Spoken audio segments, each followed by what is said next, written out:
எல்லாருமே எதிர்பார்த்துட்டு இருக்க விஷயம்.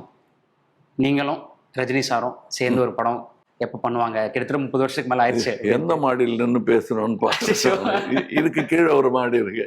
இதானா இல்ல இதுக்கு கீழே கீழே கீழே இதை பத்தி பேசுனீங்களா சார்? இங்க அங்க நின்றுட்டு இருந்தோம். அந்த ஆபீஸ் திறந்ததும் அவர் தான் வந்தாரு. ஓகே. வந்ததும் இப்படி பேசுறேன். நம்ம ரொம்ப பிரமாதம், கமல்லாம் அதை ரசிச்சுட்டு இருந்தார். சரி, அப்புறம் நம்ம ஒரு படம் பண்ணணும்னு பேசிட்டு இருந்தேன். அப்போ சொன்னதே தான் இப்பவும் சொல்றேன். ரஜினி, வெளியாள் யாரும் பண்ணக்கூடாது. ஒன்று நீங்கள் பண்ணுங்க, இல்லை நான் பண்ணுறேன், இல்லை 2 பேரும் சேர்ந்து பண்ணலாம். அதுக்கு முன்னுதாரணமாக தான் இப்போ பண்ணியிருக்கோம். அப்போ நாங்கள் பேசும்போது இந்த படம் முடிவாகலை. ஓகே. அதுக்கு முன்னுதாரணமாக நானும் மணி சாரும் பண்ணி காட்டியிருக்கோம். ஓகே. அது நாங்கள் பண்ண முடியுன்றது ராஜ்கமலோடைய திறமையை அவருக்கு நிரூபிக்கணும் ஃபர்ஸ்ட். பட் அதை நாங்கள் பேசிட்டோங்கிறது தான் உங்களுக்கு சொல்கிறேன். அது நாங்கள் பேசிக்கிட்டே இருக்கோம்.